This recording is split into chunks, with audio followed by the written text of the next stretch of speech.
திமுக கட்சியோடு அவர் மனதளவில் உறவை முறித்துக் கொண்டார், பெயரளவில் உறவு வைத்திருக்கின்றார்.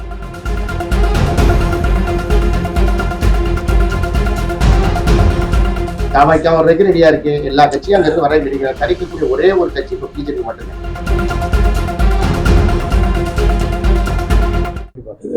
விமர்சனம் பண்ணக்கூடிய தலைவர்கள் அத்தனை பேரும் திமுக கூட்டணியில் அங்க வைப்பவர்கள். அவர்கள் எதுக்குத்தானே செய்வாங்க?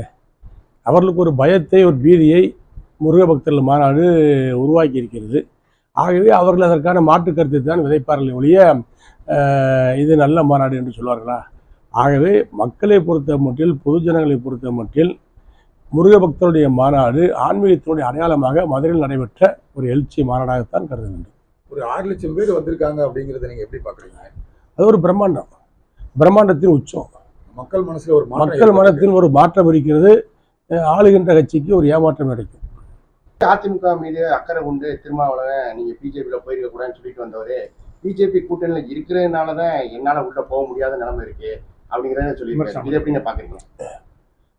அதுல அரசியல்ல சூட்சமமான கருத்துக்கள் இருக்கும், சில உண்மையான கருத்துக்கள் இருக்கும்.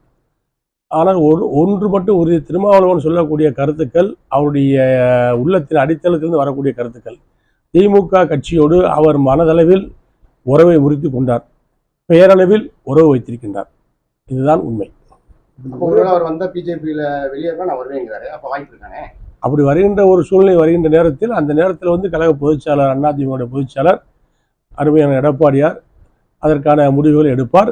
ஆனால் அதிமுகவில் ஏற்பட்டிருக்கின்ற கூட்டணி இது ஒரு வலுவான கூட்டணி.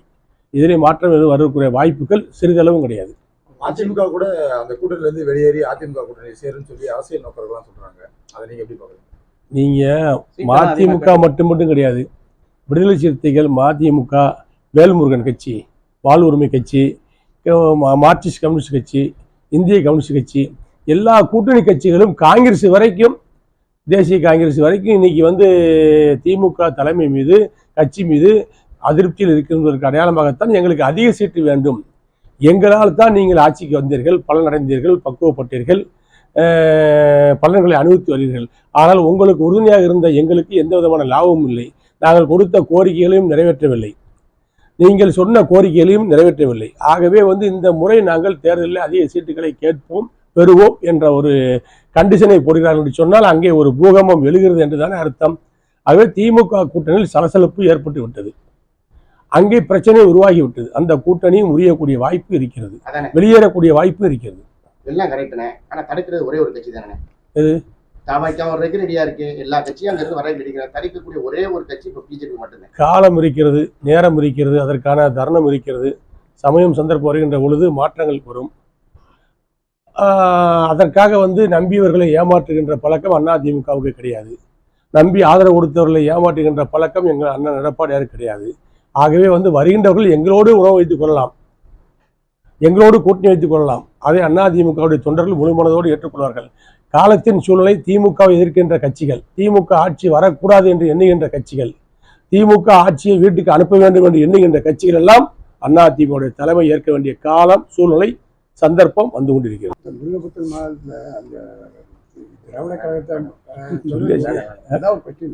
சொல்லுங்க. திராவிட அந்த அண்ணாவை விமர்சிச்சு அந்த வீடியோ வெளியிட்டது, அண்ணாவை விமர்சனம் பண்ணக்கூடிய அளவில் அந்த வீடியோ ஒன்று வெளியிட்டிருக்காங்க முருகபக்தர் மாநாட்டில். திராவிட, அதாவது அந்த வீடியோவை தயாரித்தவர்கள் யாருன்னு தெரியாது. அது வந்து பேரறிஞர் அண்ணாவுடைய பெருமைகள் பல இருக்கிறது. அடித்தட்டு மக்களை அரசியல் அதிகாரத்துக்கு கொண்டு வந்த தலைவர்களில் முதன்மையானவர் பேரறிஞர் அண்ணா அவர்கள். பெரியாருடைய சீர்திருத்த கருத்துக்கள் 1000 இருக்கிறது.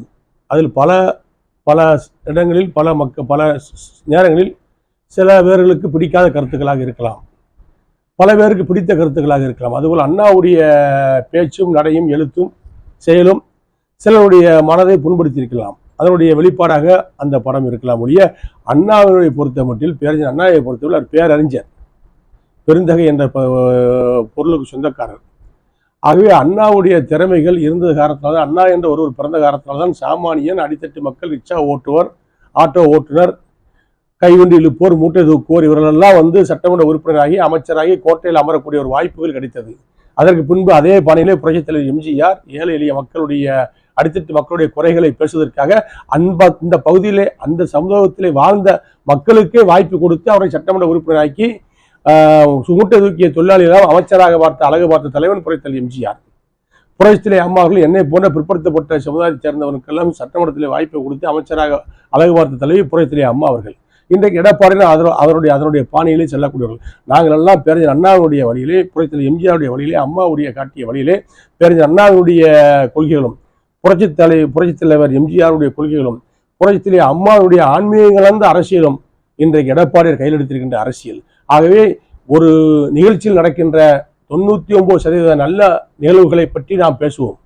அதில் நடந்த ஒரு நிகழ்வை பற்றி பேசி அதனுடைய ஒட்டுமொத்த அந்த மாநாட்டினுடைய நல்ல கருத்துக்களை எல்லாம் புறக்கணிக்க முடியாது. ஆகவே அண்ணாவை வஞ்சிப்பதைப் போல புறக்கணிப்பதைப் போல ஒரு செய்தி வந்திருப்பது வருத்தம் அளிக்கிறது. அதை தவிர்த்திருக்கலாம். இன்றைய அரசியல் சூழ்நிலைக்கு மறைந்த தலைவர்களை பற்றி நல்ல நிகழ்வுகளை பற்றி பேசுவதுதான் சாலச் சிறந்தது. அவர்களிடத்தில் இருக்கின்ற ஒரு முற்போக்கான ஒரு கொள்கைகளை பற்றி அந்த நேரங்களில் அவர்கள் எடுத்த அந்த முடிவை பற்றி இப்போது விமர்சனம் செய்வது தேவையற்ற ஒரு விவாதத்தை இப்போது உண்டு பண்ணியிருக்கிறது. இது தேவையில்லை. செய்திகளை உடனுக்குடன் தெரிந்து கொள்ள கீழ்கண்ட கேபிள் மற்றும் டிடிஹெச் நெட்வொர்க்குகளில் எம்நாடு செய்தி தொலைக்காட்சியை காணுங்கள். பாதகம் செய்பவரை கண்டால் நாம் பயம் கொள்ளலாகாது பாப்பா.